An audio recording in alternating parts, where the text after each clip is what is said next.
Israel की hi tech air defence system पर Yemen से उड़कर आए छोटे से ड्रोन ने ऐसा वार किया कि इजरायली सेना अब खुद सवालों के घेरे में आ चुकी है। यमन की धरती से दागे गए हूती ड्रोन जब इसराइल की हवाई सीमा में दाखिल हुए तो न उन्हें रोका जा सका और न ही पहचाना गया और न ही समय रहते रोकने में आईडीएफ कामयाब हो पाई। इसराइली हेलीकॉप्टर यमनी ड्रोनों की तलाशी में हवा में घंटों तक उड़ते रहे हैं, लेकिन कोई अहम कामयाबी नहीं मिल रही।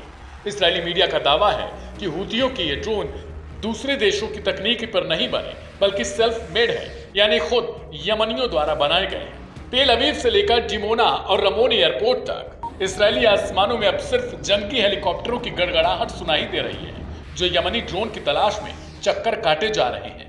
हूती आंदोलन के कमांडर खुलकर कह चुके हैं यह सिर्फ शुरुआत है और इसराइल की हालत साफ बता रही है कि वो न इस हमले के लिए तैयार था और न इसका जवाब उनके पास फिलहाल है। इसराइली मीडिया ने भी माना है कि रविवार को दागा गया एक हूती ड्रोन सीधे रमोन इंटरनेशनल एयरपोर्ट की टर्मिनल बिल्डिंग में घुस गया।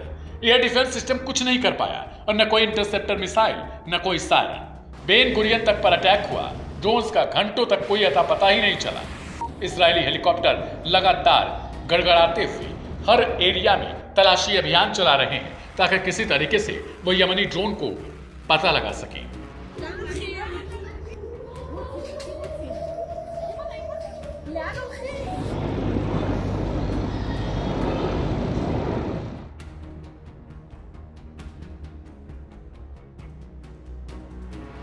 इसी हमले में एक 63 साल का व्यक्ति घायल हो गया, जबकि कई लोग मानसिक तनाव में चले गए। मगर असली चोट इसराइल की सैन्य साख पर पड़ी, क्योंकि जांच में सामने आया कि एयरफोर्स ने ड्रोन को देखा जरूर था, लेकिन उसे खतरा मानने में चूक हो गई। हूती दावा कर रहे हैं कि उनके टारगेट में सिर्फ रमोन एयरपोर्ट नहीं बल्कि इसराइल का सबसे बड़ा अंतर्राष्ट्रीय हवाई अड्डा बेन गुरियन एयरपोर्ट और डिमोना जैसे संवेदनशील सैन्य ठिकाने भी शामिल थे। इसराइल की मीडिया खुद रिपोर्ट कर रही है कि एक यमनी ड्रोन बेन गुरियन एयरपोर्ट के ऊपर तक पहुंच गया और आधे घंटे तक उड़ान भरता रहा। सेना को पता तब तक नहीं चला कि आखिर वो कहां गया। इसके बाद इसराइल को मजबूरन एयर स्पेस बंद करना पड़ा। डिमोना, जो इसराइल की परमाणु गतिविधियों का केंद्र माना जाता है, वहां भी हूती ड्रोन के सायरन बजा दिए।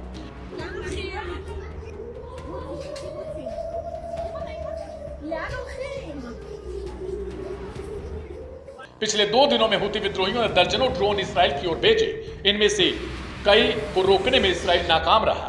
ये आत्मघाती ड्रोन इसराइल की नींद उड़ा चुके हैं। रमोन एयरपोर्ट पर सीधा हमला इसका सबसे बड़ा उदाहरण है। ये वही रमोन एयरपोर्ट है जहां से गजा युद्ध के दौरान घायल और बीमार फलस्तीनी नागरिकों को बाहर भेजा जा रहा था। हूती अब इसे युद्ध का हिस्सा मानते हैं। इस पूरे घटनाक्रम के पीछे एक और बड़ी बात छिपी है। हूती प्रधानमंत्री अहमद गलीब नासिर अल रहावी और उनके मंत्रिमंडल की हत्या, जो हूती कहते हैं। इसराइल ने यमन में हमला कर यह टॉप लेवल असैसिनेशन किया था।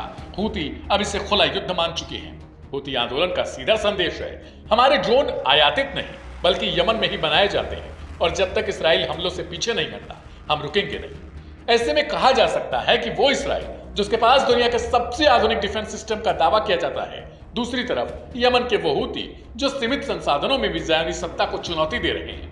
आज इसराइली आसमान पर मंडराते यमनी ड्रोन एक संदेश दे रहे हैं कि अब युद्ध सिर्फ मिसाइलों और टैंकों से नहीं, रणनीति, हिम्मत और आत्मबल से लड़ा जाता है और इस जंग में फिलहाल बढ़त हूतियों के हाथ में ही दिखाई दे रही है।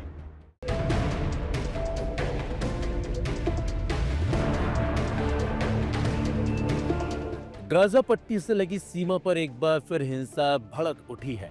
हमास के लड़ाकों ने फिर इजरायली सेना पर अपने हमले और तेज कर दिए हैं। इसी बीच खबर है कि हमास के लड़ाकों ने इजरायली सेना के जवानों पर एक घातक और बड़ा हमला किया है, जिसमें इजरायली सेना को बड़ा नुकसान हुआ है।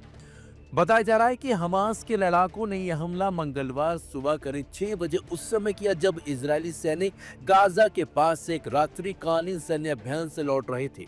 हमास ने पहले विस्फोटकों से एक टैंक को निशाना बनाया और फिर भारी गोलीबारी शुरू कर दी। आईडीएफ ने पुष्टि की है कि यह हमला 401 बी बख्तरबंद ब्रिगेड की एक टैंक यूनिट पर हुआ है, जो ऑपरेशन के बाद बेस पर लौट रही थी। टैंक में सवार 4 सैनिक मौके पर ही मारे गए, जबकि एक अन्य को गंभीर हालत में अस्पताल ले जाया गया है। इजरायली सेना का कहना है कि हमास के लड़ाके एक तैयार रणनीति के तहत सुरंगों और धुएं का इस्तेमाल करते हुए चौकी तक पहुंचे थे। शुरुआती जांच में यह एक सुनियोजित हमला माना जा रहा है। हमले के बाद इजरायली वायुसेना ने गाजा में कई लक्ष्यों पर जवाबी कार्रवाई की है।